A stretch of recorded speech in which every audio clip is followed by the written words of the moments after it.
Yes. Silly Kelly Bullocks here.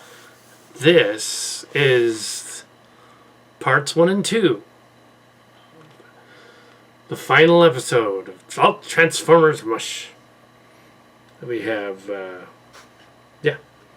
we have all of the Cardo saga, basically, and all the Trans 2 saga that were left. Redoing them as a modern version of it. And only Silly Kelly could film it. Because only Silly Kelly could pull it off.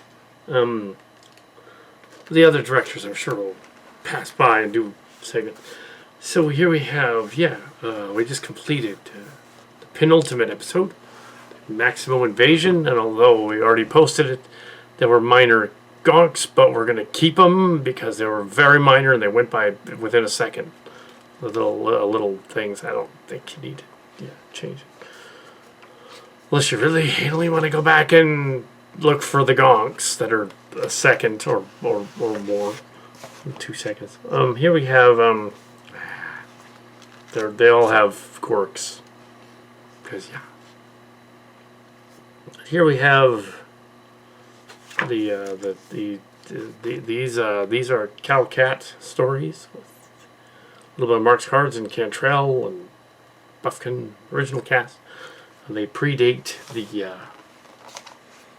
they all predate the MUSH, actually. Many of these stories came out before them. They were rewritten for it, but they predate it. We've done a lot of the short stories already. These are the core ones. They were very similar to the plot of Transtech. It's already been done as Transtech. So this is just like... And we were using the 4:3 aspect ratio back then. So it wasn't like the Snyder Cut. Snyder's ripping us off. But no, this is going to be the finale of the season. And they look fat, but it's because they are double spaced. They are probably both an hour altogether, and double spaced. So,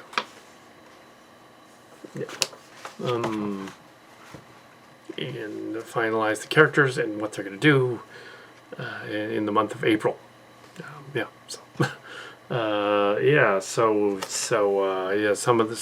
will be. It's not a redo of. It's not really a redo of Transtech. Transtech still happened. It's still canon. Space Bridge still happened. All the other last season and this season still happened. What this mainly does is it's just since you're never going to see Trans and Trans 2 because of all the music that was on them and because of the way they were filmed. They were filmed when teenagers didn't know what they were doing. You're not going to see those. But these storybook versions, which have appeared in print before, in Transtech magazine. And as the movies, they're what it's all built up to, and yet they predated it. They predated Animacon and all that. So and there's an Animacon 2 that'll be coming out in May. I think it's May. Convention, but the convention, and we have some interesting ideas. I'm not really sure how everything comes to us as we're doing it, and it's not like we did. It's not like we follow the script a little loosely, and when we come up with ideas, it's like for different characters doing things, and personalities. We don't want to make this end like spectacularly bad endings of shows, like the ending of the X-Files original series, or the ending of Lost original series, where it's a sideways universe. But you might think that this is by calling it Shared Hallucination 1 and 2. It's the origin of... it's not the origin of the MUSH, it's an origin of it. It's not an origin story. It's a finale. See, when M. Night Shyamalan did Glass, he was thinking not of an origin story. He was not thinking, he was thinking of a finale, not an origin story. No, I called it that because all the characters in it die in that story. It's like, that's not an origin story if your heroes are dead. That's a finale. It's like, but yeah. So although we were not involved in the creation of alttransformers.com or .gov or alttransfiction.gov, or TF 2005 and its origins, or T-formers. We were there during it, early on. And yeah, we had a lot of this stuff posted a long time ago, but it was taken down because the on-location journals were there with it, and it was using characters that were on-location-like, and we wanted to put TransTech up online in 2014 or so. And we wanted to have TransTech up. We didn't want it confused, even though nobody would have been, but we thought somehow they would have been confused. They weren't. Nobody was confused. We just thought they would be. And we didn't. We took them down. We should have left them up, because no one would have said anything. They probably wouldn't have even read it. Yeah, this is sort of an adaptation already, because it's a storybook version of events. And yeah, obviously Strawberg's not coming back, because that wouldn't make sense. So it's going to be somebody else. It does tie in with Trans 2, as the whole series has. I mean, it does tie in with Trans Tech, as the whole series has. There will be somebody returning from Trans Tech. Because it's been 11 years since the end of Trans Tech. And we're going to have somebody return from that series who survived. We're not going to give it away in this making of right here. But yeah, he's going to come back. We hinted at it with the arrival of Sam Witwicky from Transformers, but that's from Transformers. It's different. So, yeah. Yeah, the final Trans Tech was late 2010, early 2011. Yeah, so, yeah, and then there was, of course, Space Bridge, and then there was, of course, yeah. So the Legato base battle that they're referring to from 35 years ago, 36 years ago, that's the classic original Trans, back to like 1980 something. Whereas there was a war in Los Angeles in 97, so there was Generation School, that was Generation 2. There was the war in Los Angeles they referred to. And then there were other wars, over the years, and there was the Strawberg Wars of the 2010s, 2009 to 2011, basically. There was the Space Bridge Wars, 2015 to 2018. And the whole universe, the multiverse, is all messed up. Now this resolves it by calling it shared hallucination. There's a hint in there. And no, it's not the Wrath taking over the planet. That's not what it is. So I'll tell you that right away. That's not what it is. I did like it that in the previous episode we had subverted expectations. Rahakshi and Rakshi, two different spellings of Rakshi, were introduced as two different characters, and they said that that's just because it was a typo. But we introduced them as the characters and then killed them, so they're gone. They did reproduce into the alien cosmic thing on the mothership, but we're not sure whether Destiny succeeded or whether he failed, because the ship was attacked and it exploded. So we're not sure whether the other Alpha Trion guy got them out or whether he blew up. So we're not sure. But we're going to find out. Maybe. There will be strings attached. It doesn't look that at this point, now that we're near the end of the series, that there will be a Sentinels spinoff, because they kind of can't. Edwards apparently got killed off in the last one.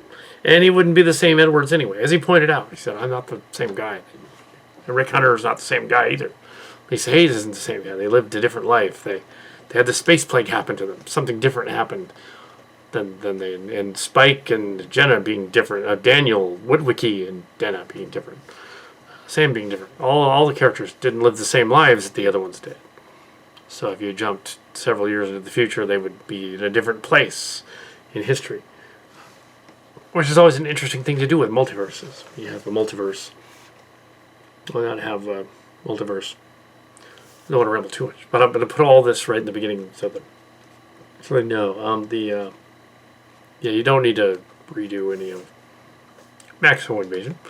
You'll find it interesting that the Maximo Invasion doesn't really show much of an invasion because they're plastic.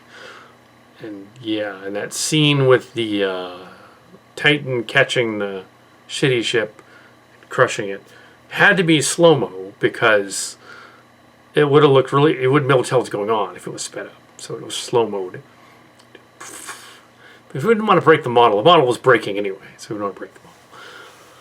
So basically, Scorponok kind of grabbed the city ship and kind of held it and kind of lowered it to the ground. That's what he was doing. Yeah. It sort of crashed. So yeah, it wasn't like he was like pile driving it. It was more like he was lowering it to the ground slowly so it didn't kill everybody. Because it's a mile-long ship that he grabbed. Because he's a mile up or something. And there's a mile-high tower ship wall behind him. It was the set. But yes. That's the story and they're sticking to it. So yeah, it's like they're toys. They're 2 feet tall and the sets are just a little bigger than that. So yeah, 2 feet high and 3 feet high, that's the end of the guy. See the top of his head. We could have used the space sets. There could be a little bit more production value, but they've run out of money. So anyway, so but it still works. It still does its thing. Let's see what I can do with this. It looks like daunting. But it's double spaced. So actually this is like half that and half that. It's like, yeah. It's like maybe 70 pages here and 70 pages here. No, it looks like it's twice that, but it isn't. It's double spaced. Yeah, and there's a lot of, yeah, it's not going to be a problem. So we have reading into the factions. Clang. I wonder if even could be considered a hard reboot, because it isn't really. It's not really a hard reboot. It's really, they're really kind of doing what would have been in the Mush anyway, as an animated movie, which is cool.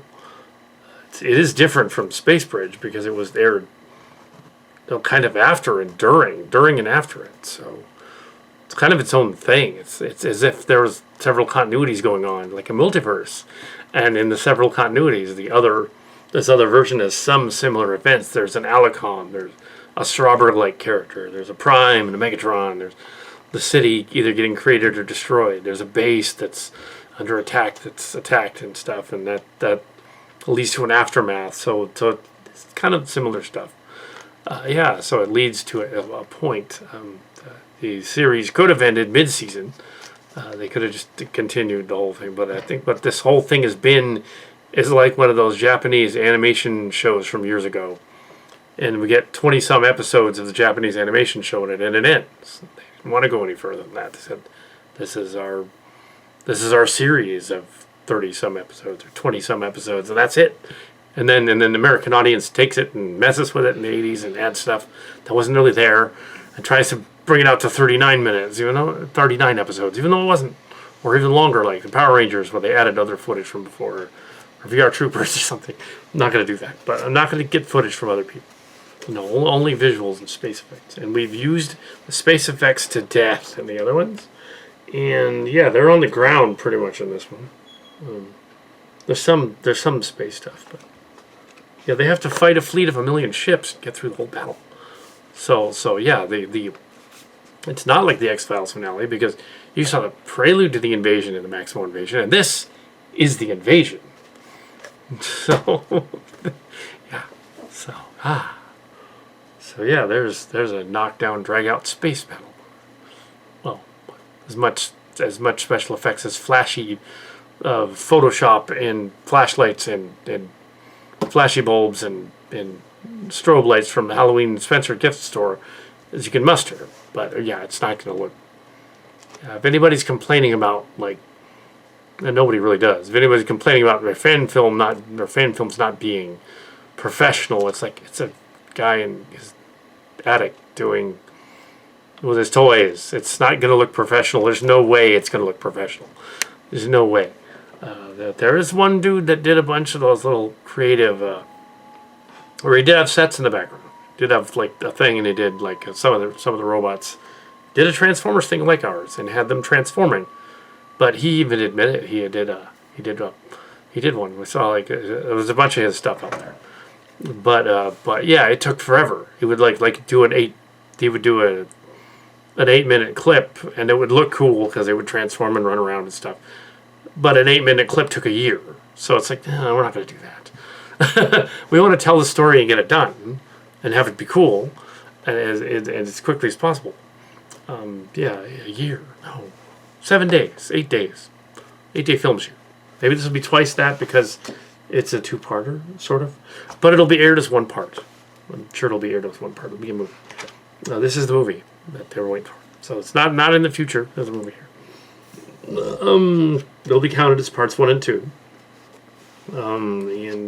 Yeah. So even says here in the commentary, the original was lost. Storm of Robots. 89 original. So we have no idea what the 89 original actually... Well, I've seen it, so I know what it's about. This is pretty close to it. So, yeah. There is an 89 original. We do have the videos. But we can't release them because YouTube will complain and go like, no, you're using footage from Transformers and Jurassic Park in your stuff. That's copyrighted. You can't do that. Indiana Jones and Batman. Like, yeah, I can't really do that. Yeah.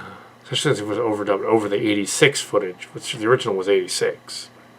Go back even further than that. 89 would have been the later one. That would have been Final Adventure. Yeah, and we're now at a point in Transformers history where it's similar to that 89, 90, of 91 time period where the Transformers toy lines appear to be drying on the vine. But that's the point again, because the Netflix series, some people, it's controversial. Some of them don't like it. The upcoming Nickelodeon series that's later on, we don't know whether that'll happen. They kept bringing out rumors about a Beast Wars movie. They probably aren't going to do that though, because I wouldn't know. They're not going to do a Beast Wars movie because it's too niche. They would stick with the G1 characters in any kind of a reboot. They did one. The Bumblebee movie kind of satisfied some of that reboot quality, although yes, Peter Cullen was not in it. He didn't do any of the voices in it. Yeah, because he wanted to, but they didn't want to pay him. So. I don't think Frank Welker was in it either. So yeah, this is interesting. I get to do a fan film adventures. The later ones are more problematic though. The ones that are out there, they've done some since Armada and the Michael Bay verse and all that, and there are some good ones. The problem is that they're not Alt Transformers MUSH and they're newer, and those people are still around a lot. So yeah, I'd have to get their permission, and I doubt they would give it to me. So yeah, this is it with Alt Transformers MUSH, but there might be other stuff in the future. We could write an original story. Robotech Transformers original story, if you think of one. Be cool, with the elements from other ones, but we'd have to mention that it was based on something. Yeah, so this will be the first one that's entirely this studio, entirely this story, and yeah, let's do it. This one was dedicated to Yogurt, Rashid, and Manu. They're 2 dogs and a cat. The Riddle promoters, really? Well, I remember that the dog was the giant kaiju in one episode. That was funny. Devastator, Skyfire fighting, and Rashid walks in. He's like, background, giant kaiju. It's a dog. It just looked like a dog, but it was a kaiju. That's it. Anyways, yeah. So yeah, there's a little of Nephew David in some of this. Yeah. There was a little bit of that earlier too. Yeah. So yeah, this is Storm of Robots. You're gonna see a version of Storm of Robots. All right. All right then. Yeah. And others, and the whole Trans saga, but in an updated version. The original is still canon. This is not like we're gonna do J.J. Abrams and say the original's not canon. It's not canon anymore. You have to like ours. No, it's canon. It's another multiverse.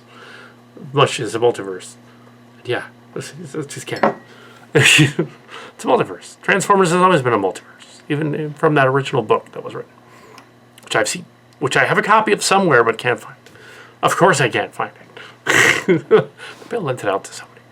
I don't know. Anyway. So, this is the teaser for the final episode, Shared Hallucinations. This is the teaser.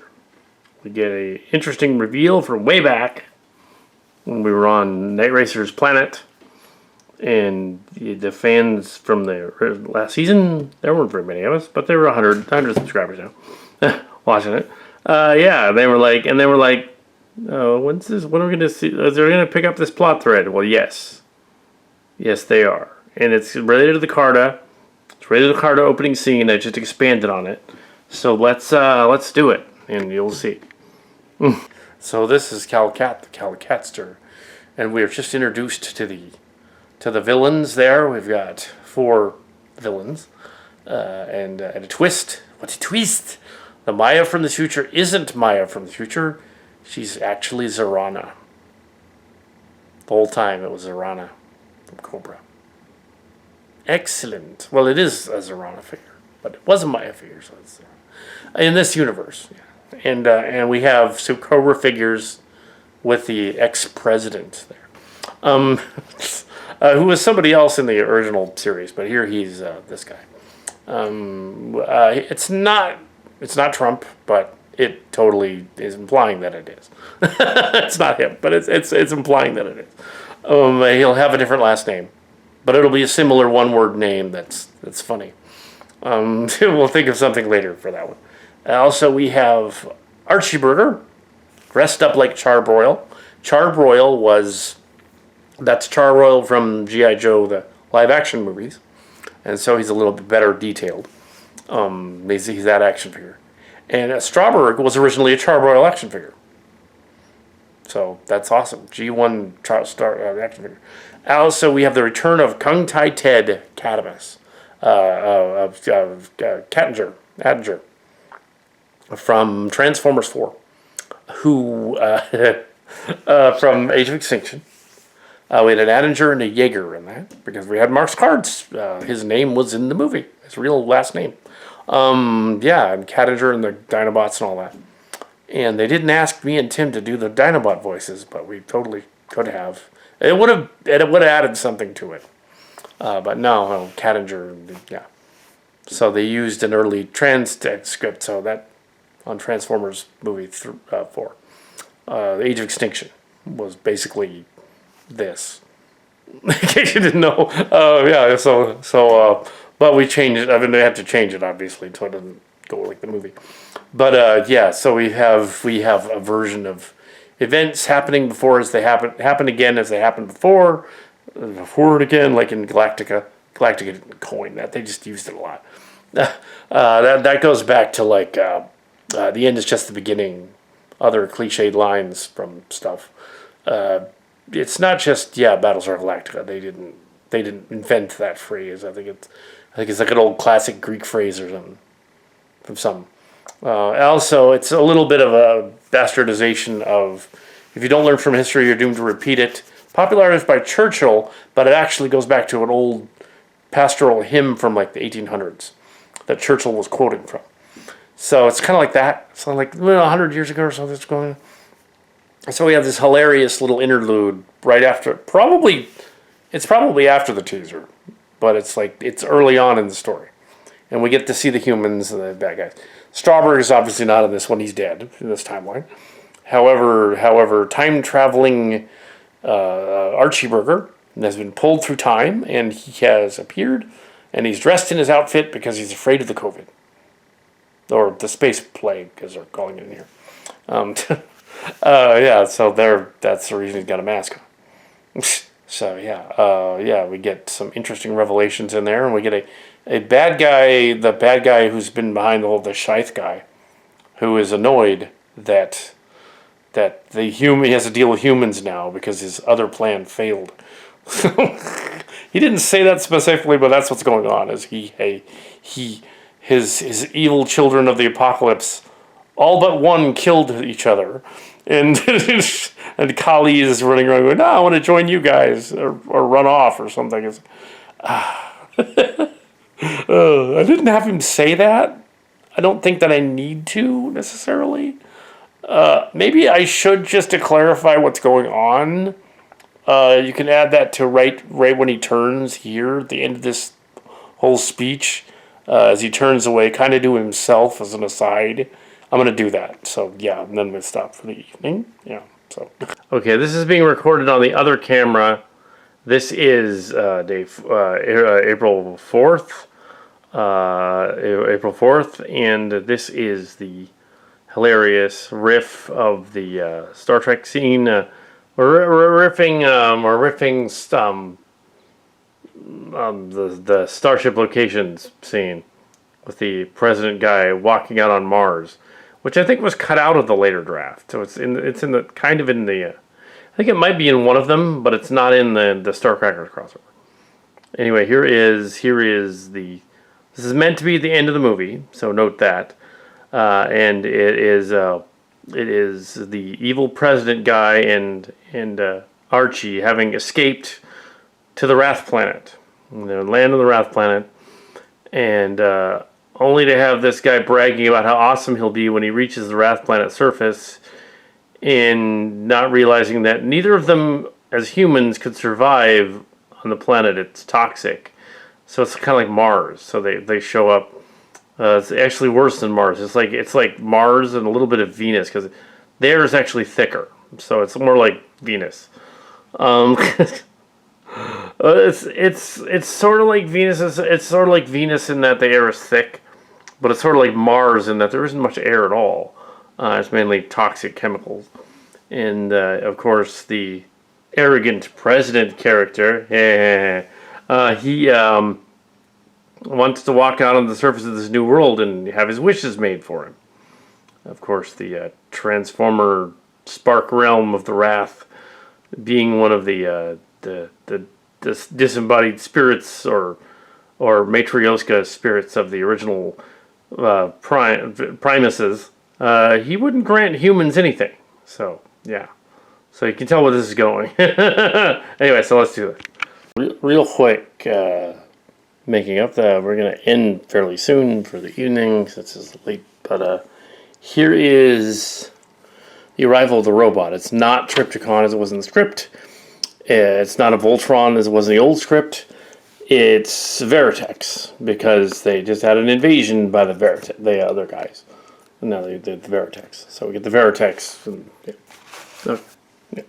Really late on this one, so hopefully, this is a scene in the story where Megatron announces he's taken Cybertron with the help of some of the bad guys.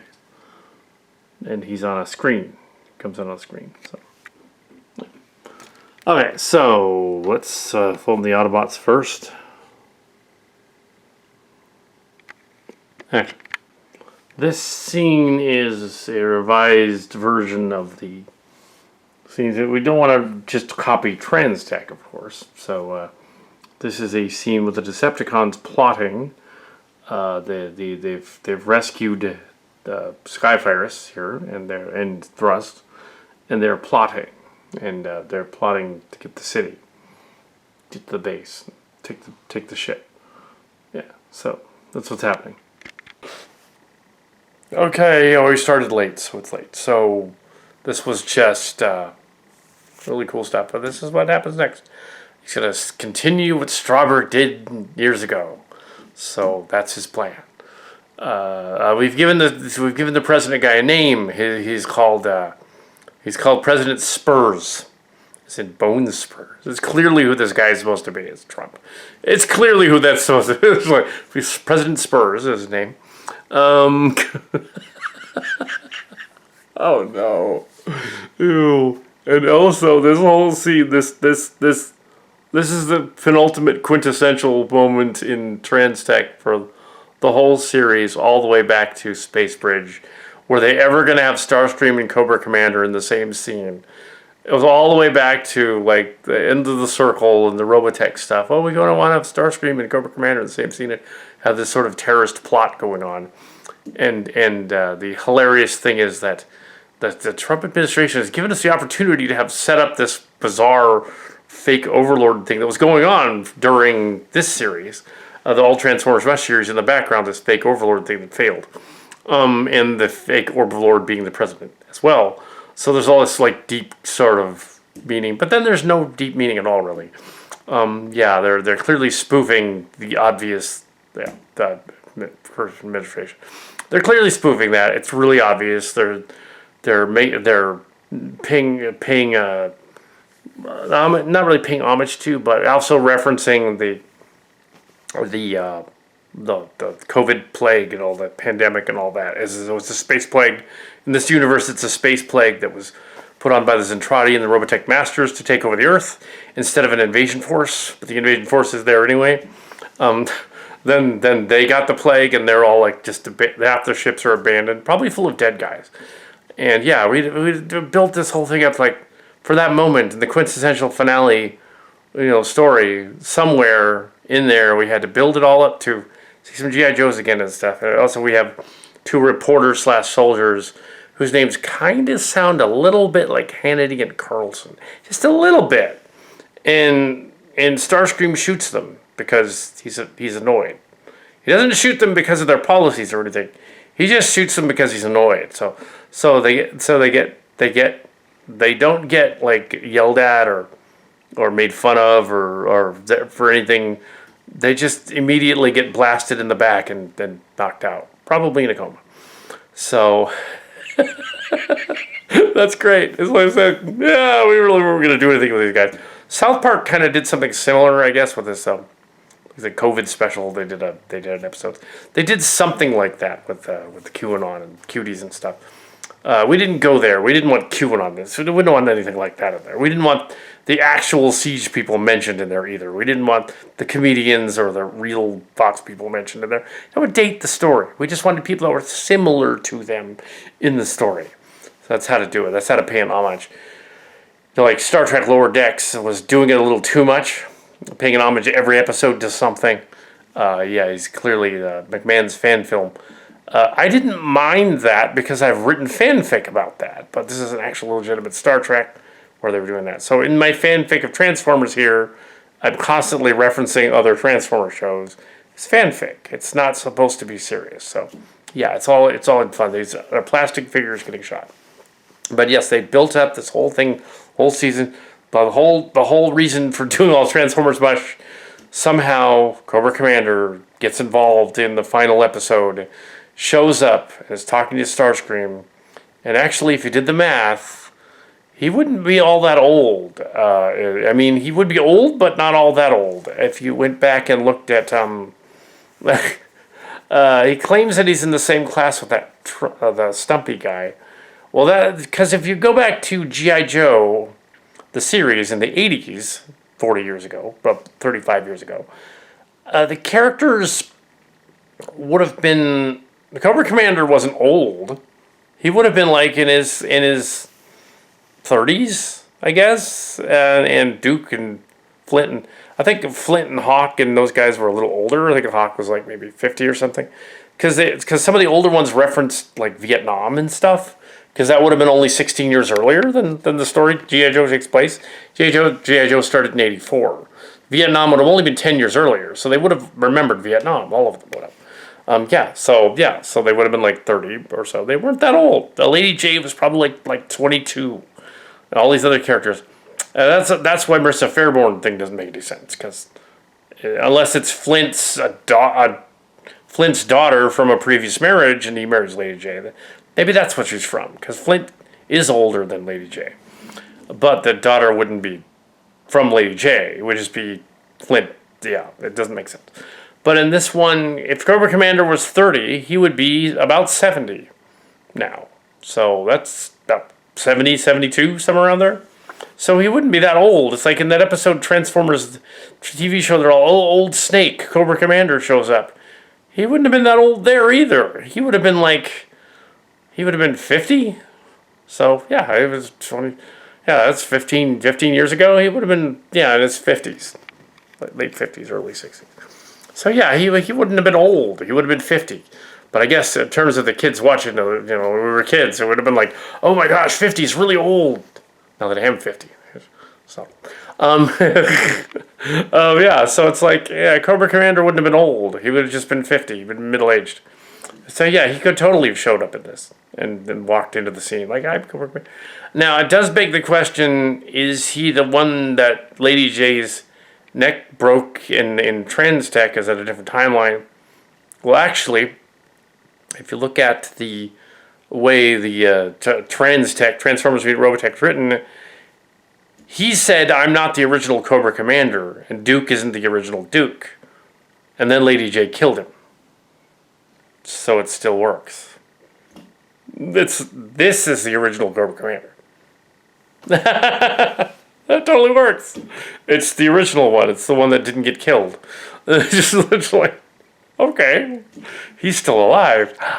Yes. And not the G.I. Joe live action movie one either, which they got wrong and made him the brother of the Baroness, which doesn't make any sense. Baroness is the Baroness. She's like the Baron Zemo guy. She's the Baroness. Baron Zemo's Destro. Yeah, so although they got the Baroness and Destro idea from something called Flash Gordon from 1980. If you go back and watch that movie, there's a bad guy with a metal mask. It's all shiny, and he talks with that weird accent, and there's a Baroness, and she talks with a Slavic accent. They were totally, when they thought of G.I. Joe 4 years out later, they were totally thinking of that. They totally were. That's canon. That's canon because I was at the convention the G.I. Joe guy was talking about. There's a G.I. Joe animator guy there talking about that. Yep. Recognized my costumes. Well, they came the second day because he was there 2 days and it came to the second one. And it was Cutter from G.I. Joe. And he said, you didn't get the helmet. You didn't have the helmet, it would have worked. It's like, yeah, I know, I didn't have the helmet. I didn't want to go on the light rail with a helmet on. That little army helmet. That would look strange. Well, okay, if you had to get on the light rail, the helmet. Like the funny helmet with the visor. I didn't really have the helmet, but I just indicated that I didn't bring it. But I didn't have a helmet, so I wore the hat instead with the. I had a hat, but it was it looked like more like Wild Bill, but he knew who it was. He said, "Oh, God, okay." The guy from the other universe that tries to like go through the parallel universe and comes out. The end of this scene in which we did sort of a classic TNG and Star Trek a trope thing. We have one Jetfire toy that had the ability to switch his chest plate to Decepticon to Autobot. So we kept flipping him back and forth in the scene as the same robot. It's kind of cool. So we did that. We have other Jetfire Veritex, though, that could totally be the different ones in the scene. But for this guy, we only have one of him, so we had to do that gag with the Ross McCom version of him meeting the Jetfire version. Just you thought, would that ever happen in this? I mean, they're kind of together in the last one. Yeah, we just filmed that. So yes, fans asking if they were asking about that, it was going to happen in the finale. Everything seems to be happening in the finale. Also, we slightly rewrote the Strawbird getting blasted scene to be Burger getting sort of blasted. Well, when he blasted, he sort of, he didn't really get killed or hurt. He just sort of got blasted. He's not hurt. He's in his armor. The other guys too. But it was mostly the Transformers that got hurt. So it didn't hit him. It hit the space bridge thing. And then the Decepticon showed up. We had the Prime thing. We had a little bit of a ruse. It wasn't really it was more like they found them and now they switched sides and we took Bree Robot back. Because she got briefly captured by Burger's men and Burger was going to use her resurrection powers and the other one's powers. And we kind of had a hint as to what Hot Link was doing with the cures and vaccines and stuff. She was giving them out, apparently. We also have stuff like that. So it's like her entire story was she has the space vaccine. That's all that was. She just had a version of the space vaccine, which we hinted at and mentioned earlier. So it's not weird, or it's not like in the X-Files stories where they would be like, let's just change it around because we forgot that the aliens was either black goo or white goo or starlight or alien messages in Bible code or something. We just forgot the last 3 episodes and no continuity. No, there's continuity in Transtech, believe it or not. And so we totally put that in there. I was watching the Transformers Iceberg channel thing, and long thing the guy was going on about mentioning some of the things, and it's like, some of the continuity in there is from this too. and vice versa. And I happened to mention to it, even though it was an earlier post, I mentioned the post that Transtech was mentioned. That's related to this. And I mentioned the Transtech. Oh, by the way, somebody did Transtech. Somebody did a version of Transtech. Go out there and watch it on YouTube. Done in 2014, 24 episodes of it. And then they called it Transformers Meets Robotech. It's a little different. And then just very recently released the 3 miniseries movies as 3 miniseries movies too. If you want to watch the 3-hour versions, 1, 2, and 3. Yeah, that's us. We did that. Yeah. So yeah. Yeah. So yeah. So this. Yeah. That's us. So yeah. Yeah. Another fan channel for them to watch. Yeah. So we have clever little camera trick there with Jetfire. Actually, we did that gag all the way through Starcrackers, because I was like Thompson and Carey and Raxler.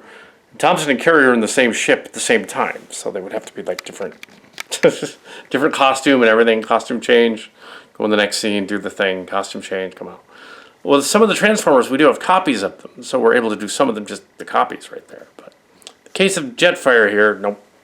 But it is cool that we were able to pull that off and do a little bit of this evening. Just a little bit here in the evening, about 9. So, yeah. So it's it's coming along slow but sure. Yeah, I don't think it's gonna take until the 28th to do this. No.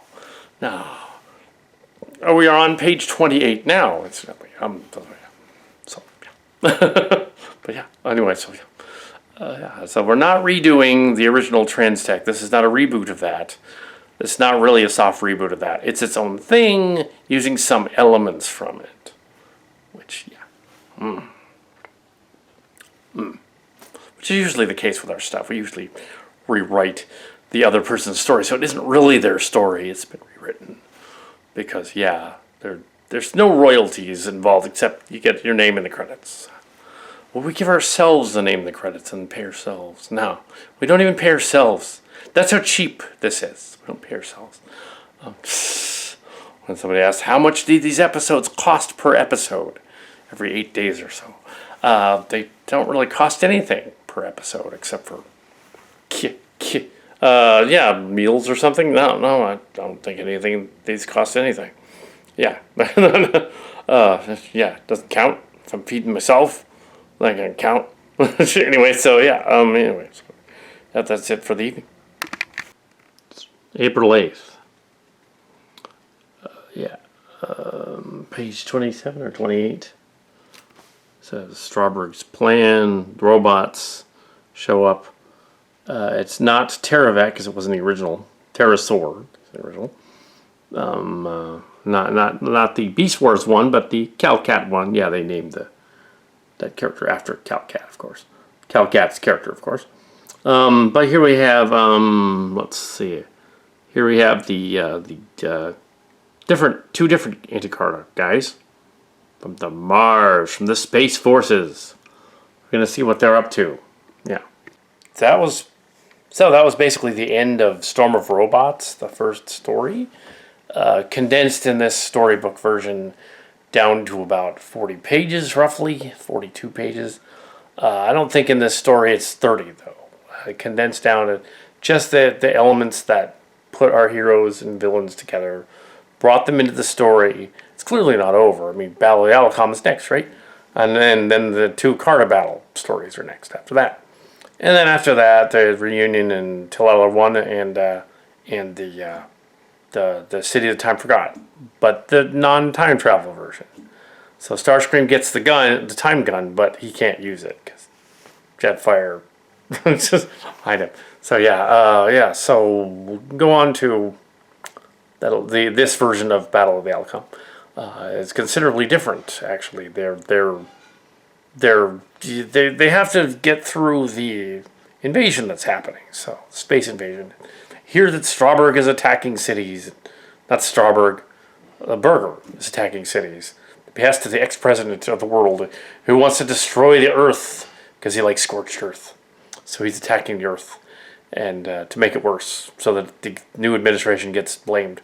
That's kind of what's going on. Ha ha, wink. So yeah, that'll become clearer a little later on. The Autobots are not really in the end of this one, but this is just one episode. So we're going on to the next one. I don't think Alicom is a full episode in this version. When they were done as movies, they were like 2 hours long, but that's because we didn't know what we were doing. We had no idea what we were doing. Myself included. Yeah, we had no idea. We were just teenagers, and just, well, a lot of what was going on was just these were aired in Transtech magazine as short stories, so they did boil them down a little bit.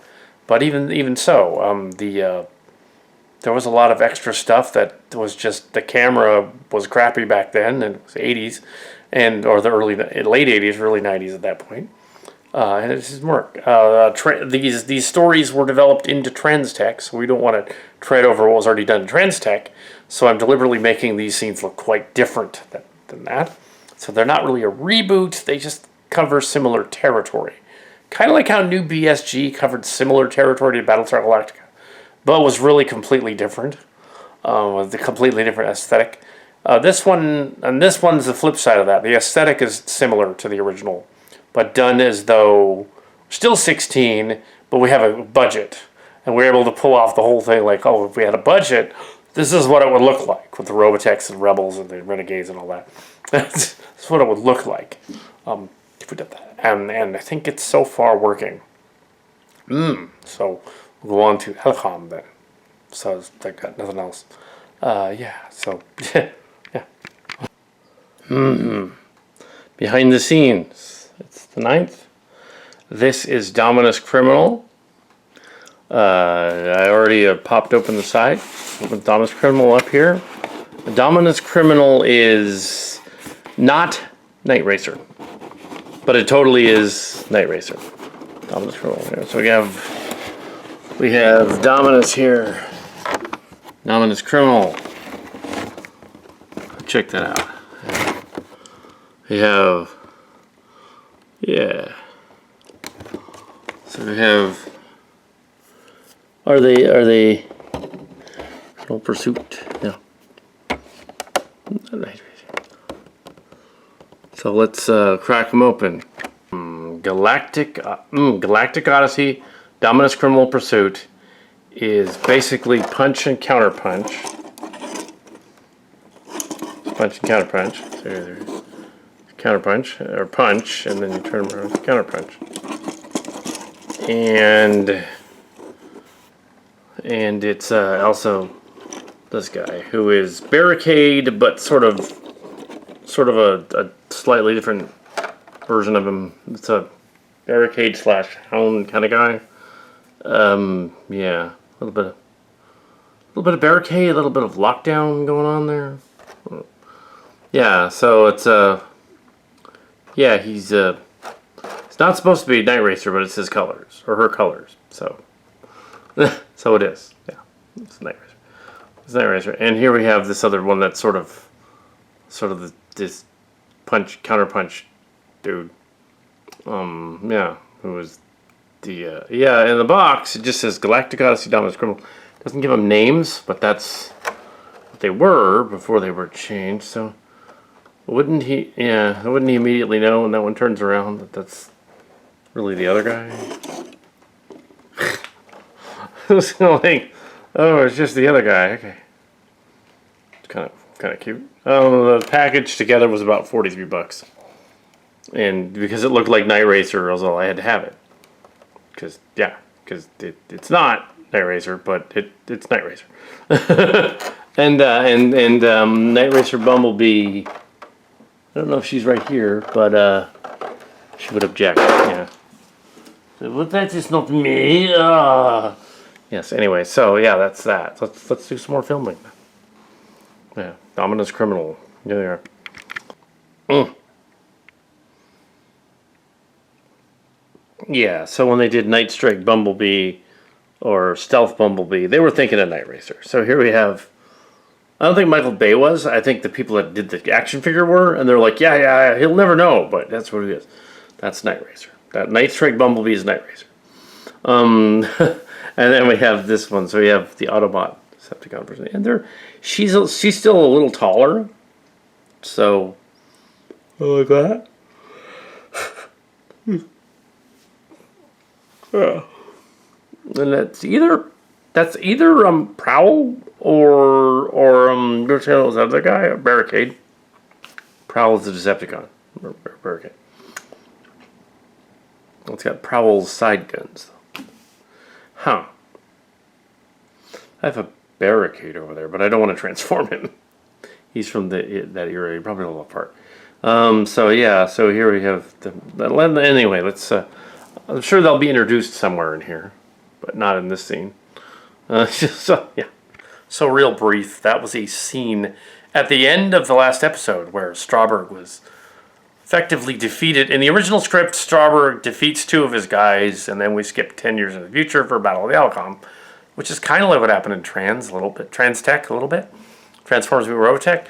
Except in this version, he can't have killed his main guys here, because then it would be over, and it would have only been about an episode in.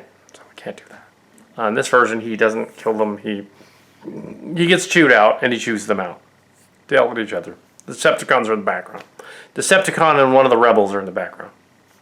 Galvatron there, and he's like, okay, you gotta, here's our plan. We're gonna go to Area 50. It was a very, very simple story.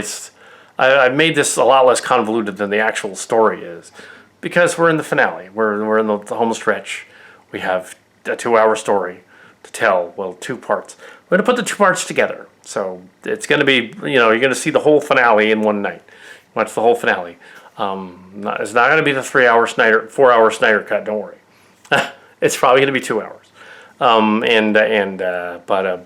it'll be similar to the Halloween special. They did a lot of epic things in that one. Halloween special, they showed the Maximo battle going on. And Maximo and Centurio were fighting each other in a civil war. In this one, it's the Maximo are still coming. They're still out there. They're still making raids on the Earth, and we've seen a couple of them so far that have popped in as Transformers, and some of the rebels. So they're still around. They're just doing surreptitious things here and there because they're not as prevalent as they appeared to be before. Their fleet's there, but they're not like an army of Transformers. They're just a few Transformers. And showing them as an army would be impossible. Require a budget of probably tens of thousands of dollars. Yeah, we don't have that. So this version they march out, they do stuff. So we have this little scene, which should have been on the end of the 43 minutes roughly in the script. 43 pages in. Actually, when you film it, put it together, it's going to be 30 roughly. So you have this little snippet reminding us that the human bad guys are still in the background, and the evil President Spurs is in the background. And they didn't kill each other. They just sort of said, well, now we have a plan to the base and take it. They all want the base. The only one that doesn't want the base is the purple Galvatron, Megatron, who took Cybertron. He wants that. He's always wanted that. They're not getting their wishes. It's not Wrath. That's not what's going on. Although they have called for Wrath. But they're not going to... Yeah, we're going to see that later on. But no, that won't alter this. This is not time travel. That's why he had to drop the time travel gun. Because Starscream earlier. Because he couldn't actually have a time travel gun that would have been like, oh, now all bets are off. You have time travel. This version of this is not. So even when we get to City That Time Forgot, which was a time travel story, the remake of it, which is about 20 pages as well, it won't have time travel in it. It'll just be them doing the final boss fight of the story without that. Titans falling out of the sky, that smaller Armada Unicron falling out of the sky, all kinds of things. But it would devastate the Earth, really. Although chronal weird stuff could be happening, it can't be time travel to other eras. It has to be still in 2021. So, anyway. Battle of the Alicom. Way shorter than the other episode. Well, I don't think it's 15 minutes. But there was an extra subplot with Sideswipe going on a mission and Jetfire going on a mission. There's no Sideswipe in this story. So it ended up being the other two. It ended up being boiled down to just two of them talking on a screen, and ended up boiling down the whole battle to one fight with the SDF Autobot, not two. And they kind of combined forces to fight an alien ship, so it's a different timeline. So we're reading expectations now. No. It really, yeah, it has Battle of the Alarcom, but it wasn't. It was sort of, we don't want to destroy the Alarcom ship yet, so, because it's around in Carta and Carta 2. In this version, it's got to be around later. We're not going to blow up the Regis Maximus only 40 minutes into the movie. Come on.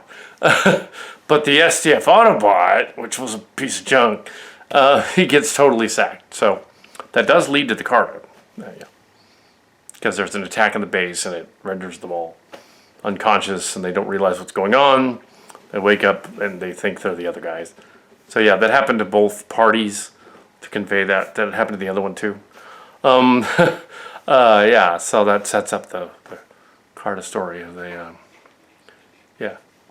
First, that will complete the first hour of the 2 hours once the Carta stuff is done. Then to go on to the next other stuff, that's the other Tillella one and the base and the reunion in the city base story, the City of Time Forgot, which is the second hour. And then you put them all together and you've got Shared Hallucination.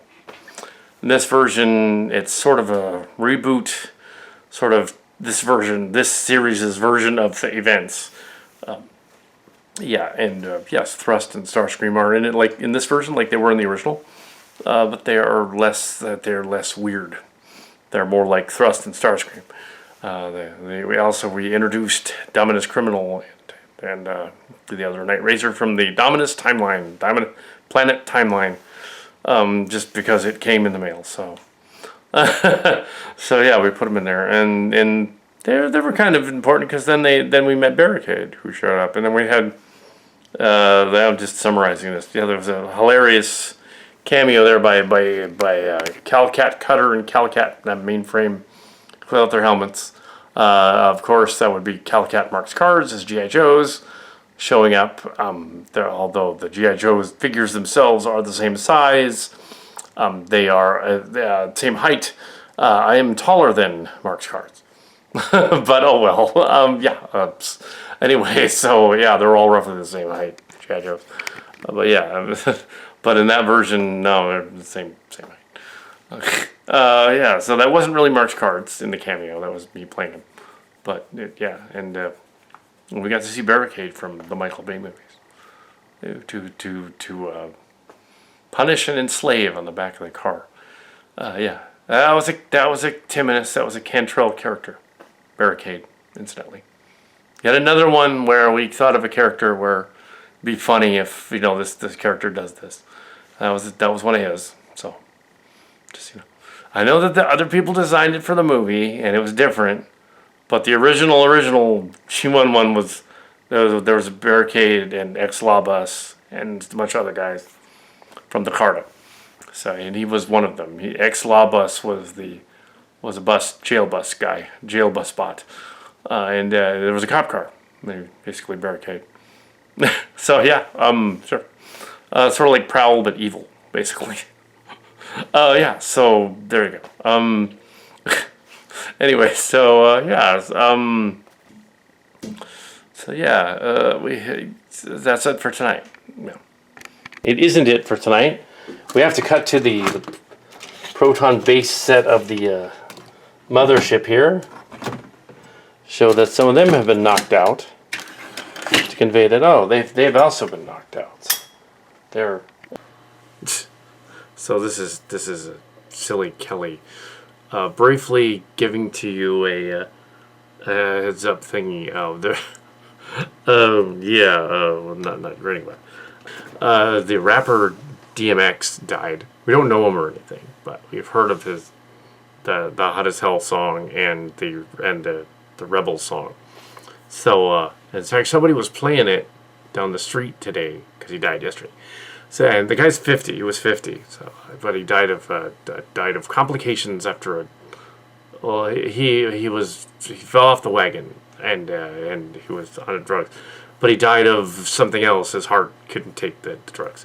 Yeah, so he was a rapper, a black rapper in the in the vein of the NWO New World Order guys and those guys in LA kind of thing. Yeah, not too into rap, but some of his stuff was cool. Yeah, somebody was blaring it down the street, and they saw the white guy walking with the black jacket, and they're all like, "Oh, blare this and annoy the white guy," and it was like, "Cool, DMX." He was like, "Oh, he likes it." Yeah, okay. Oh, it was a Rebel song. It's awesome. It's just like, come on, man. This is. I think it was Dave Chappelle once said, quoting Snoop Dogg. Dave Chappelle back in the day. He was all like, most of rap record sales go to suburban white kids. Yeah, back in the suburban white kids. So, the actual thug people don't buy the rap records. Suburban white kids buy rap records. I don't have any of his stuff because it's all online. It's UMG, so we can't put any of his music in the Transformer thing. Because that would be weird, and UMG would complain. But we can there's a song from the Card Up. So they're going to film some more Transtech today, and we're getting up to the Card Up saga. So the remake of the Card Up saga is part of Transformer. So we will put that song. We can screw the gods, the God guy. That song will be done in the tradition of a rap song, instead of in the tradition of original was a reggae song, but this one's going to be rap. So that's what we'll do in homage of this popular rapper guy. He was in movies. He was in a couple of movies. So yeah, he's in a bunch of stuff. He was in some stuff, yeah, with some of the other characters.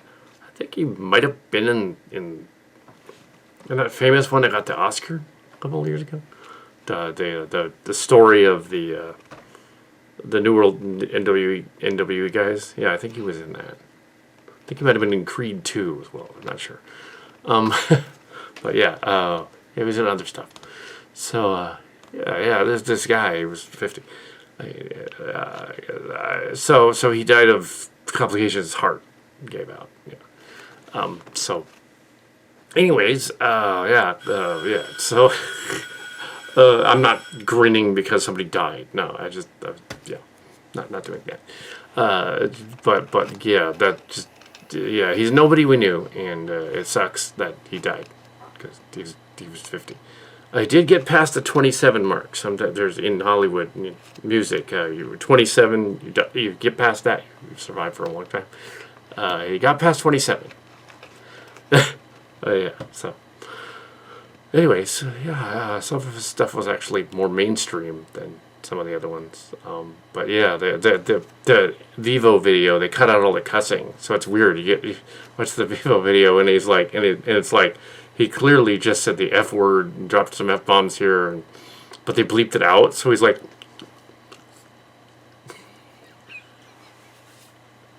it's like, come on, man, you flipped up the F. They bleeped it out. And the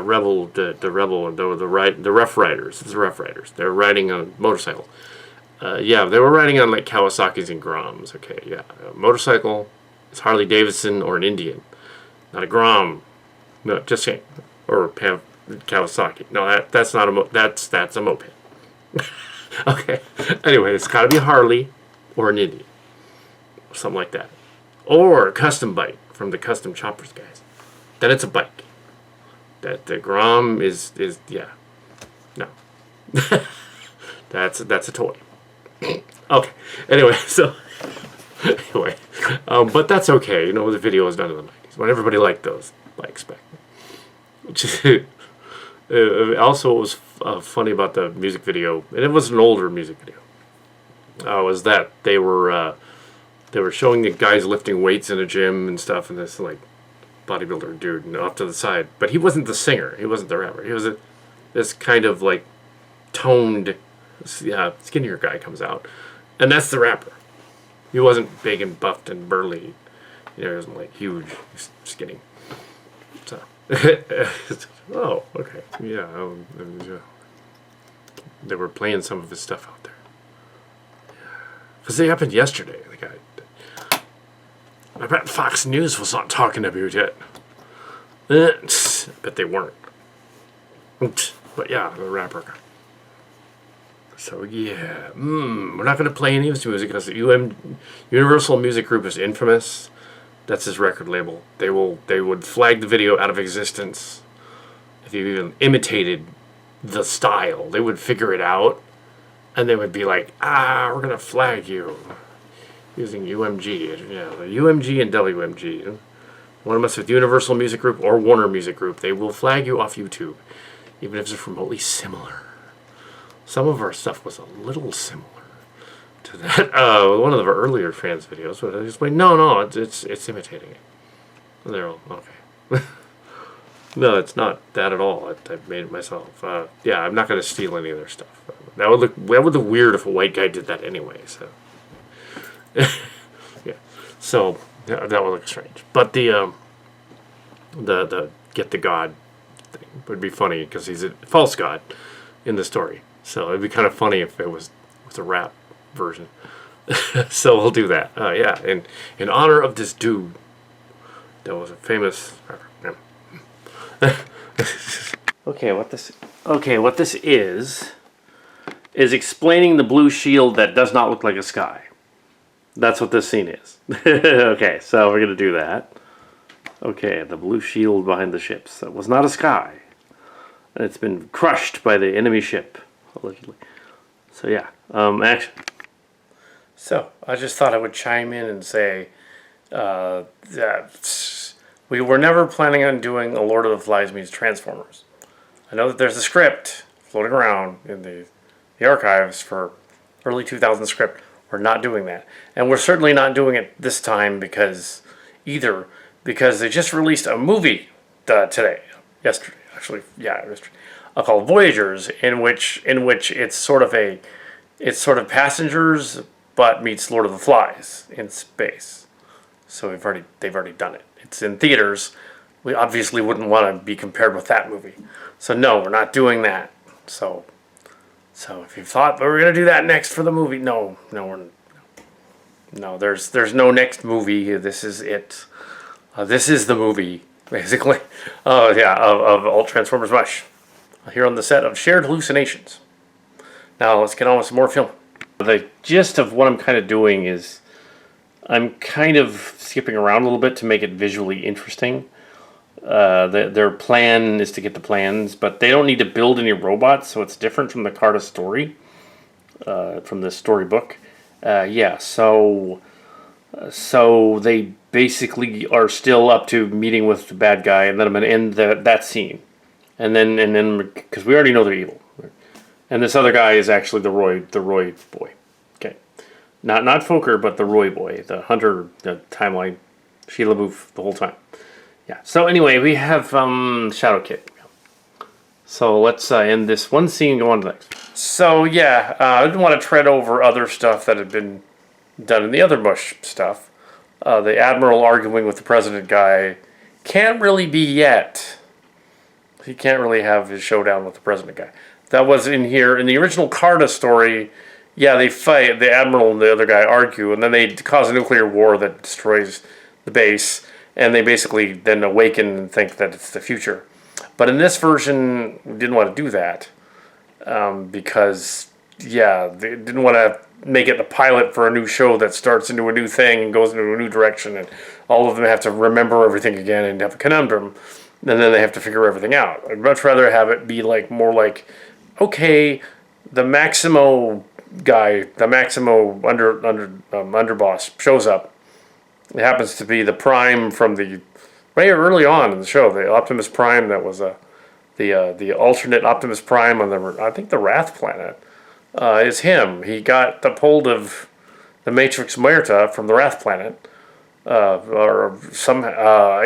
Wrath planet story was first time was before the events of Maximo Invasion. So we don't know when he got the Matrix, but he did. Probably during the battle with the Maximo, as Rodimus thought. Because he was taken offline and then replaced by his smaller self in that episode. The Halloween episode, last Halloween. Yeah, so the Fallen Empires, Fading Empires. This is a sequel to that. That he got his Rodimus body back, but he didn't have the Matrix Muerta back, and now he does. So now he is fully Maxis Carta once again. The Anticarta, Maxis Carta, Psycho guy. He's not just Psycho anymore. He's back to being him. But now he's, in effect, the de facto leader of the Legion Maximo fleet. So he can totally turn on them and turn them off. Well, apparently, according to Sandstorm, alternate Sandstorm, that isn't how it works. Because and then Megatron there. I wanted to have it not be a final boss fight right here, because the final boss fight in the beginning doesn't make sense. Calcat, John Crapper, and Story. I think had a little MC Kim in there too. The story, the whole thing, the whole setup was like that.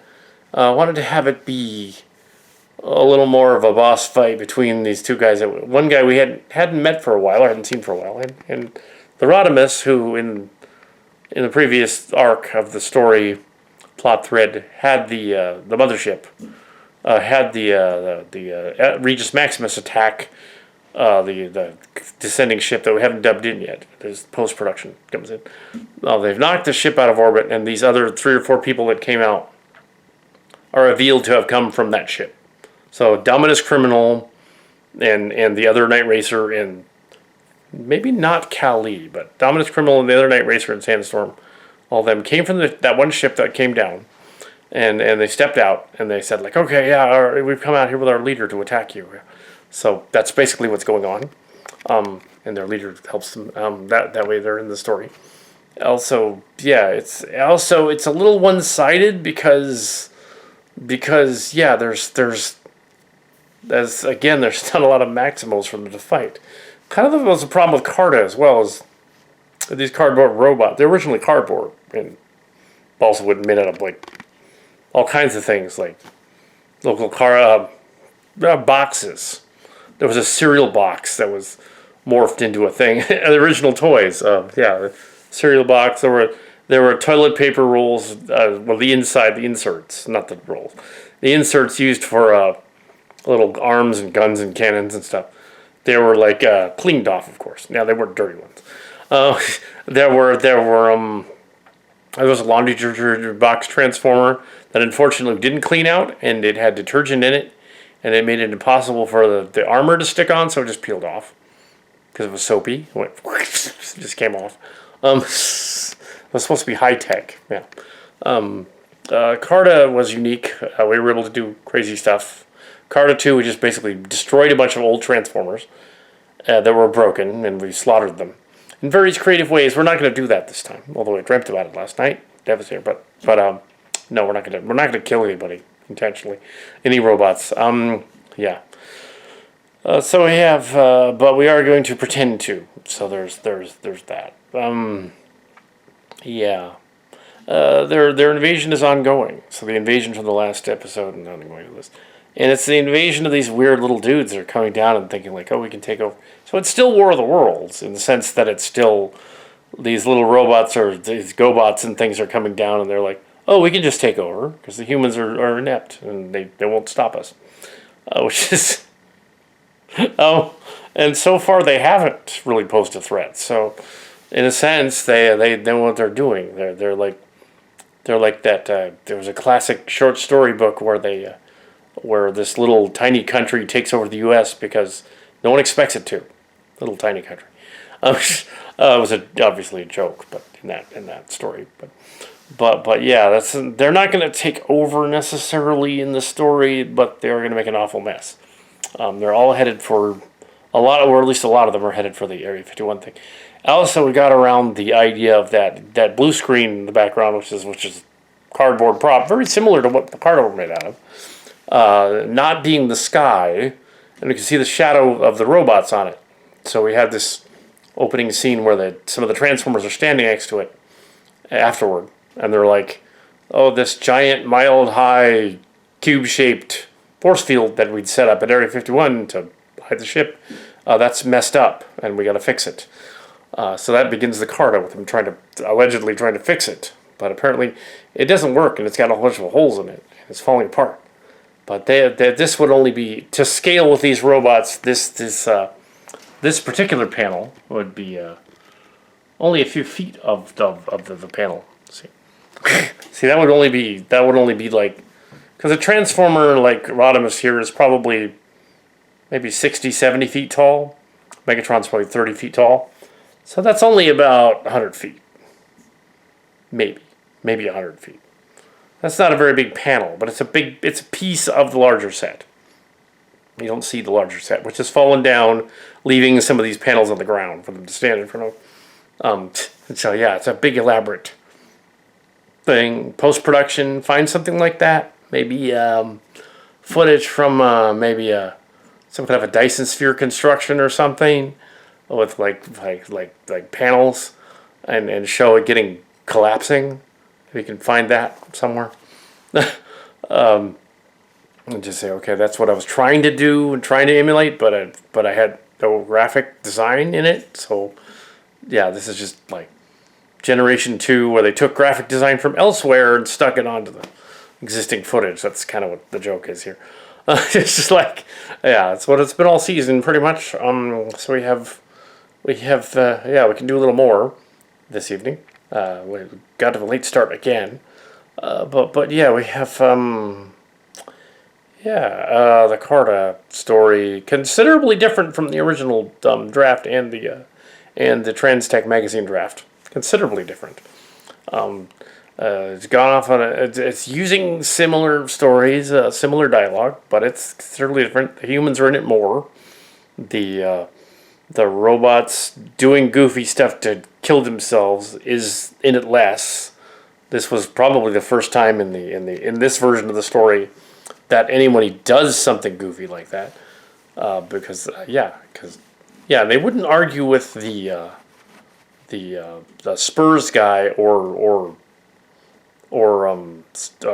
Burger yet, because they wouldn't be facing him yet. That would be probably in the last part of the story, all the way in part 2 at the end.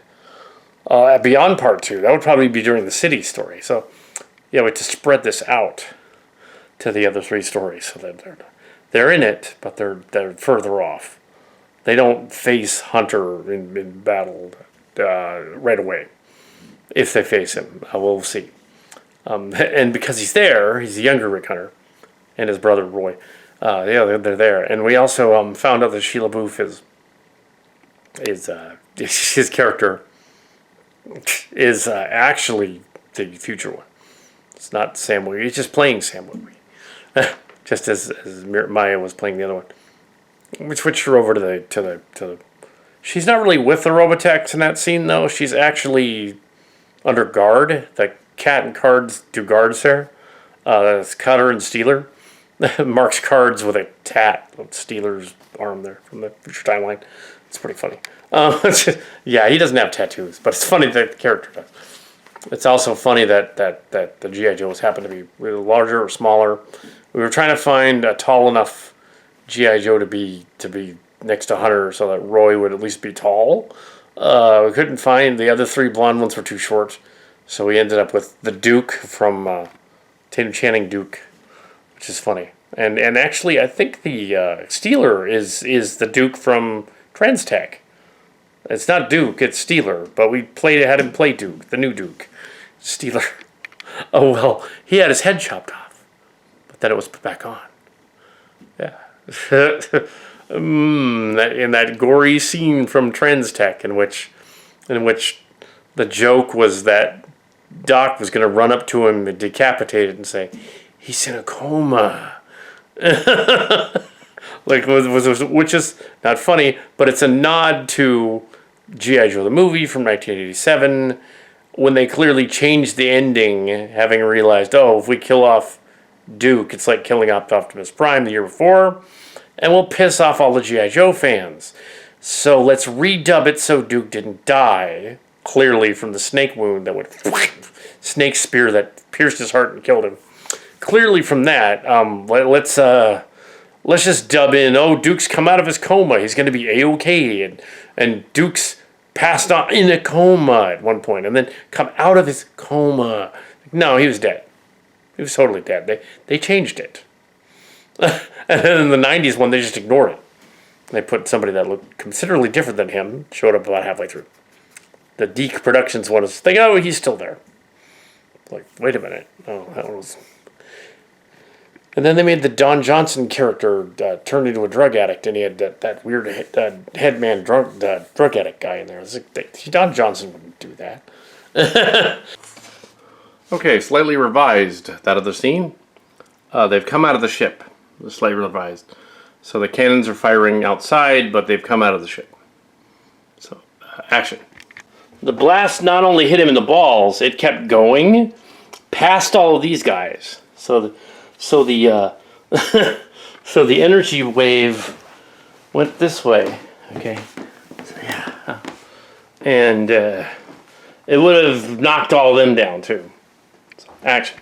This is Silly Kelly on the set of a Carta. We managed to wrap up Carta and Carta the Return right here. I didn't want to show as much of the final stuff because I don't want Doom Robot to kill them off right now. In the last act. So there's some stuff where there's fighting going on with the robot and the other thing. And Doom was shot, so he's probably out for the count. For a little while anyway, till they put him back together. And the other Titans aren't in it yet. Yeah, so we have completed, not the story, we have finished half of it. Well, the Carta half of it. The other half shouldn't be a full half, though. It's going to be like 40 minutes. The one after this is the stories after this, I believe, City That Time Forgot, Reunion of the Cities, Reunion of the City, City That Time Forgot, I think that's the last one. Till Hour 1, Reunion of the Cities, Till Hour 1, and City That Time Forgot, and maybe Generation Scorned is thrown in there. I'm not sure if it is, but yeah. So there's another 40 minutes roughly of story. This is going to be a 2-hour movie, so I think this is already a little over an hour. It's going to be a 2-hour movie, most likely a 2-hour finale. Done as 2 parts, but we're filming them all back to back, so it's going to be all together. You're not going to get 2 parts. It's going to be one continuous story all the way together. So yeah, it's a movie. It's a movie finale. Yeah, and I didn't want to hack everybody. I did do the hilarious Whitey rap version of "We Can Fuck the Gods," and it's hilarious. So yeah, that's where this story would wrap right here. So yeah, and there were a few lines that seemed a little more like a rapper than the other lines did. So they threw in a rapper that actually knew how to rap in the dialogue. One of the Transformers knows how to rap, so he was in the background going like, yeah, oh yo, yeah, you know. So he was rapping. So yeah, so they were all kind of rapping. But yeah, it's interesting. Yeah, and also spoofing like early 2000s movies where they would throw an inappropriate rap song or didn't belong in a movie that had nothing to do with it. But here it kind of fits. So it's kind of a spoof of that, but subverted. So it's actually a spoof of that, but it fits. It's like they could be rapping to that. They totally could be Thug Transformers on the hood. They totally could be doing the jive or whatever. Yeah, I mean, yeah, we're not that far from Oakland. It could work. No, don't go to Oakland and do that. Don't do that. Yeah, not a good idea. No, don't do that. No, don't go talk jive because you heard this song. Don't do that on the internet. You get in trouble. It's fake jive. It's not real jive. It's fake. It's a Whitey jive. Whitey. Oh no. Anyway, so yeah. Whitey done screwed it all up. Yeah. Anyway, so that's it for the evening then. We'll go on to the other stuff tomorrow, the next day, I guess, and finish that. I'll probably get all that in the can before the first COVID shot on Thursday, hopefully. Yeah, so not that the COVID shot would slow it down any, but anyway, so yeah, so so that's it for the evening. Okay, this is going to be scene pickups from the Carta stories. 2 line pickups, I should say. You're going to put these in where they go, during the talk about the human pod ship, basically. There's two different scenes of the human pod ship. Copter Carter's head was tipped downward, and Bree was blurry as all get up. Sandstorm got blurry. We could fix it using the other Sandstorm, but it's way easier to just do this. So we're going to do this. Okay, so yeah. Okay, Sandstorm in the later clip, or it might be earlier, actually. But it's related to that other thing about Peace Hunter. When they were introduced to Peace Hunter as the other Prime, it's that scene, and so that's where they edit. This scene is Sandstorm, very few others left Peace Hunter. So that's what it's going to be. Okay, we've done versions of this a bunch of times. In fact, most of the elements of the other stuff is the Reunion of the Cities has been even done in this series to an extent. So we don't want to go all over that same territory that was done before because we've done it. So this is slightly different territory. Slightly closer to the script instead of the other makeshift ones. So let's do that. Yeah. This is day 11? No, day, yeah. Or, yeah, August 11th. I don't know if it's day 11, but it's August 11th. Yeah. Yeah. 11th or 12th? It's actually day 12. Day 12. Well, not day 12, but yeah, pretty much. Okay, so here we have these guys. And, yeah. I'll note that. In the script, it's Starscream and Thrust having an argument and being surprised, but literally we just were introduced to the Decepticons, and they're not there anymore in the story. The Insecticons are gone. That's just how we wrote stuff back then. We were as completely random as before. So, keeping with this kind of script, it's going to be these guys having the conversation, not Starscream and Thrust. Because that makes more sense. Because why would we jump immediately after a minute of dialogue to somebody else? They're in the scene, so let's do that. So in the original story, there's a Metroplex and Trypticon battle, which in the story comes out of nowhere. It's not going to happen here because the Titans have a whole different aesthetic in this version than the other one. They're more like the Combiner Wars ones, and they're not really. They'd only fight each other if they were told the events that happened. Trypticon could be showing up here, but he's not going to fight Metroplex. But the line that's hilarious here is, the battle with Trypticon has left the city defenseless. Let's screw the Autobots good. Okay! So they're going to rape the Autobots. Oh, jeez. This is dark. I'm sure that's not what I meant when we wrote this, but that's... Yeah, no. Let's not have relations with the Autobots. Okay, so something else is happening here. Also, I think I've mentioned that there's an F-bomb in there. That we're definitely not filming here, but there's the F-bomb. So yeah, F-bomb.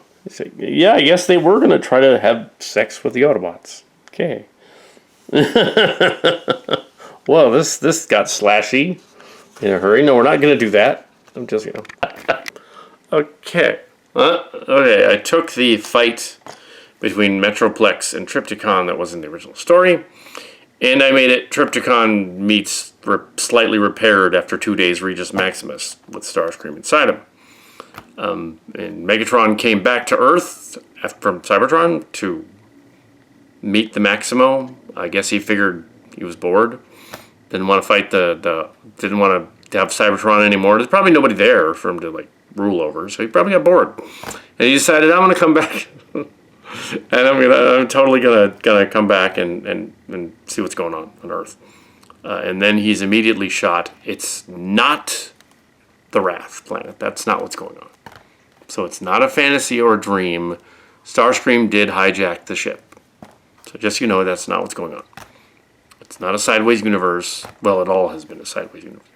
Yeah. But yeah, it's not the lost ending. It still is not the other ending. But we had to bring back Regis Maximus briefly for that had to happen. It was very similar to in Transtech when Starscream also took command of the similar ship. because the stories were turned into Transtech. So there are similarities but differences, and yeah, it's a different timeline, different events are happening, sort of like an MCU type of thing. Most of Till All Are One is in Transtech, I believe, part 2 or maybe 3. It's 3, yeah. So yeah, most of this dialogue is literally in the movie. So what I'm going to do is do alternate versions of the scenes, like I did with Carta, which is darker than, and yeah, do that. So that's what this is going to be. So yeah. So as I commented before, a lot of Till All Are One, a lot of these stories, the trans stories themselves became Transtech, Transformers Road Tech, and this scene is basically the one where Scattershot Prime shows up. So we don't want to do that in this version, just like we didn't include Six Shot in this version. So that makes this shorter. What I'd like to do is then, we haven't seen the humans in a while, but they'd be far away from the base. We're going to have some of them remark on stuff next, so yeah, let's do that. Okay, this is going to be basically the end of Till All Are One, but without a spaceship. So that's what this is. Yeah. So let's. There's no spaceship and space bridge and whatever. These are some of the people that have been captured and some that haven't. And there's some Maximo and stuff in the scene. So let's do it. I don't know how much video there is for more tonight on A Generation Scorned and City the Time Forgot, the last 2 chapters. But we blazed through all of the other stuff up to this point. So, complete rewrite of basically all of those 2 stories. I didn't use hardly any of those 2 stories today, just because most of it was done in Transtech 2 and 3 specifically. So we've already done it. We can't do it over again. It's the same dialogue and everything. So pretty much. So yeah, it's been done. Much in Transtech. This version, it's a little punchier, and the ship is Doom, and Transtech fans know it's Doom. Yeah, it's this little Scorpion. So yeah, okay. Anyway, so there. So what this is a scene immediately. This is a sort of, well, we're in the middle of the pickup scenes, but here this is it's not a pickup because we're still in production. It's a scene that will happen. Hey! Okay, this is a scene that will be before they burn the God character, because they just jump right to burning the God character. So we have some of the other guys in here, and this is before that because there's no transition there. It's weird. So yeah, they have the other Megatron menacing people before the God character, and then after that, there seems to be a gap after they burn the God character, where the other Megatron decides to leave Cybertron. He's bored. We didn't film that, so we probably should. So that could be something as simple as this Megatron later talking to the other Megatron and telling him his plight. So all of this is gonna kind of establish. So let's do it. Okay, this is a scene after the attack. I know you got to skip around a little bit, but this is a scene after the attack on the guy where they killed him. And there's a transition that doesn't make sense. This will make it make sense. Megatron appearing. We did not film any of his return to anyone, but he can return to the other Megatron who hasn't been in the story for a while. His return and why. We didn't film. I talked about it in the thing. I talked about it. I said maybe he was bored and he came back to the planet. It's a little more nuanced than that. And I thought that we should probably say that because he's come back for destiny or whatever. And so his plan is to enter the realm or something, thinking that's how that works. So I'm going to do this scene with them doing that. However, they don't realize that the realm, quote unquote, that they went to was all part of Omega Trion's trick, and that now that Omega Trion is like toasted. They're not going there anymore. Actually, now that the mothership was destroyed in the last episode, they're not going there. But they don't know that. They're thinking that there's a ethereal Valhalla type of place for them. Now, Valhalla is different from heaven. Valhalla is the Viking perdition, that netherworld. It's sort of between here and there. It's like perdition. It's between. You know, you have Asgard and all that stuff. Midgard is Earth. Norse mythology. Yeah, so it's like perdition. It's like a realm, a waiting place. But yeah, they're fascinated by that idea, and we have not seen the Destiny guy back either yet. But that's not going to be in here. So anyway, this is what this is going to be. This is his explanation for why he returned from Cybertron. So we needed that. We didn't get that. It's got to be in the story, otherwise it'll look like he just showed up to let Starscream kill him. There's got to be a reason that actually happened. He's thinking he's going to go to the other, but he isn't. He isn't going there.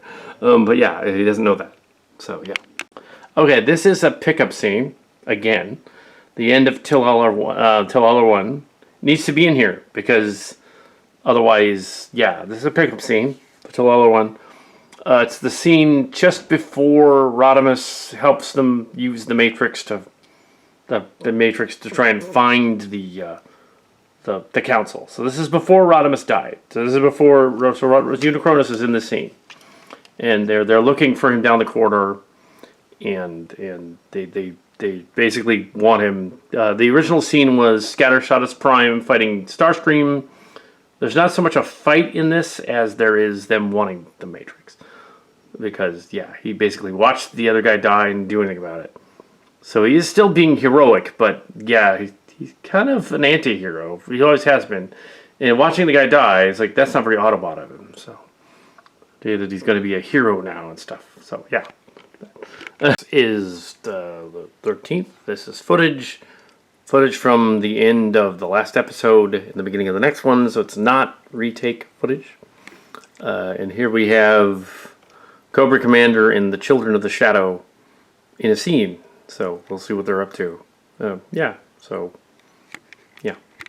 That scene didn't hit it home.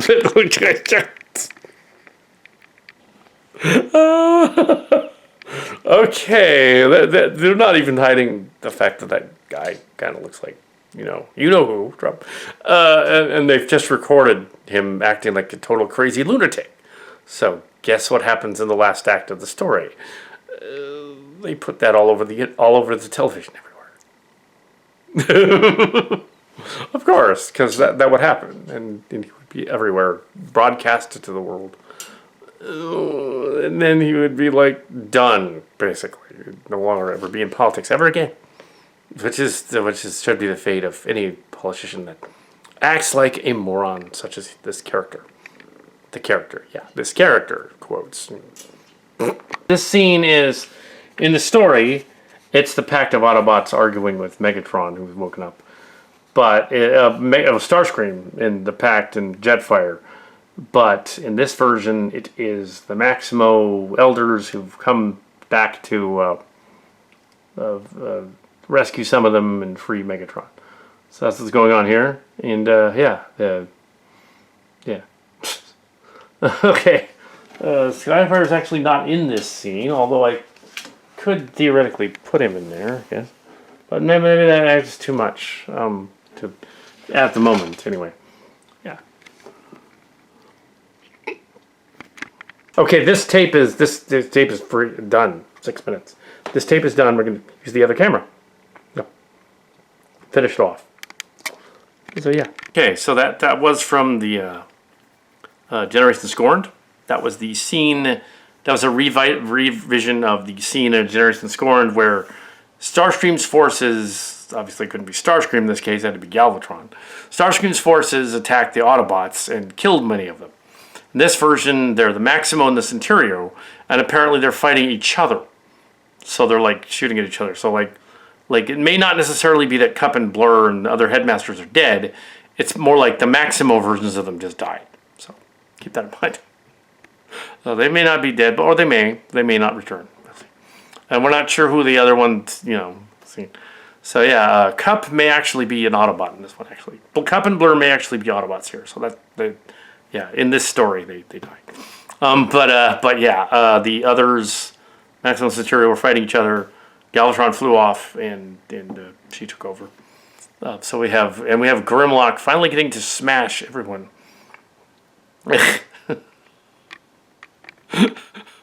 Yeah, finally got to. Which is probably what the Maximo want. They want the Autobots to be fighting each other, and the Decepticons, so they can win. So they just beat each other up, and then they just walk out. It's their plan. Their plan is to destroy from within, from without. Very David Lynch crossed with Chris Carter thing going on here. Okay, a Generation Scorned footage. He's gonna call them on his the comm. They're not in the room. They're on the screen. So yeah, on the screen. Convey that they're on a screen by having sort of a red palette coming off to the side, conveying they're on a screen. Even though there wouldn't be a flicker, we're just conveying that they're on a screen. Okay, action. Okay, so yeah, this is Silly Kelly, and I got to direct the last episode of the Transform movie.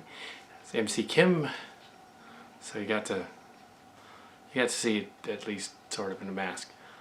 She was wearing a mask in Starcryers. Now it actually works. Sure. But yes, it's hilarious.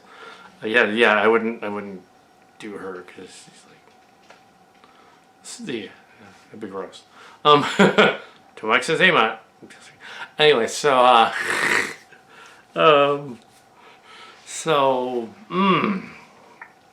this is it. End of an incredible legend draws near. We didn't bring any voiceover guys back. It came to an end. Kadabra is meowing her head off down here. Kadabra's meowing. Kadabra, the kitty, and this has been. I think we're behind because we filmed 2 movies at a time. So yeah, we're not behind. If this was like, it's been probably 11 days, but because we filmed 2 movies, actually ahead, it'd be 14 days. So this story will take place in the middle of May, but it actually was finished in the middle of April. So yeah, what I'm thinking of having completed it and missing some characters. We had never intended for Melee to return, and thought that no, we gotta have Melee come back. So do Melee again. The last minute, do something funny, just random. And so I have an idea. What if I tell them that as a she's all, what if I tell them that as a Pteranodon I'm just gonna bite some guy's head off and they're just gonna kind of slough it off like, oh yeah, wasn't very Autobot of you. Could have screwed up. Somebody was being a homophobe, so she bit his head off. Yeah. What do we want to know other than Alt Transformers MUSH? The concept came to an end around 2002 or so, as Transformers Robotech was in production. A lot of the discs that we had were from 2001. They were put back there. Some went up to 2002. So the disc that had the other stuff was 2002.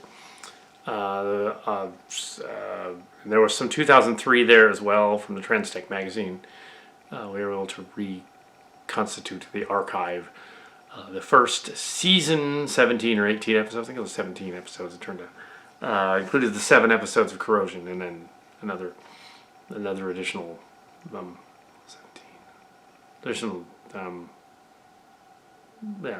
Another 10. And then season 2 was 12 episodes, just roughly 11, but we're counting this one as 11 and 12. Production-wise, it's one story. We're not going to separate it into 2 acts. You're just going to see the whole thing because it's the finale movie, so watch the whole thing. There's no director's cut. This is the director's cut. There's no cut footage. There's no studio version. There's nothing like that. We did our own studio version of this whole series. Never got paid. Nobody got paid. Volunteer. Lots of voices. They were all me. Or all Calicat. And doing other things. Mark Scars was a consultant all the way through the series. From the beginning last year. Through Skype and whatnot. Through not Skype, but phone conversations and stuff.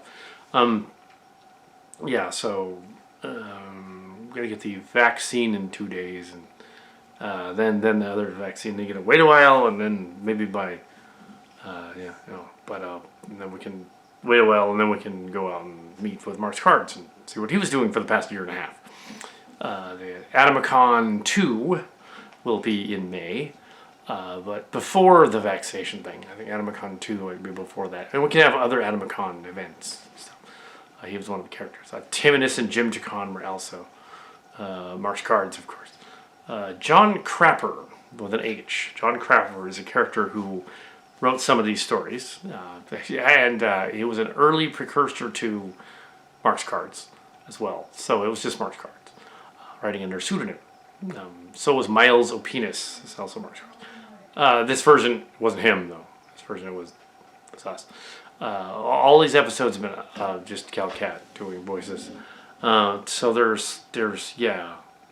So is he a cross-dressing transsexual? No, but he is LGBTQ friendly, and although he does cross-dress, apparently he does do that, and he did do that just to the last minute. Also, we had Mark's Cards suggestion, but we did it.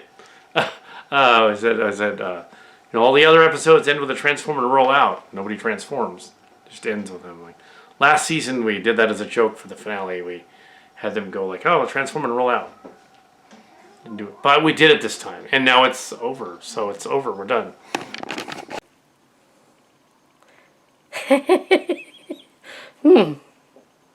Yep. Your moment of zen. Your moment of zen. This is it.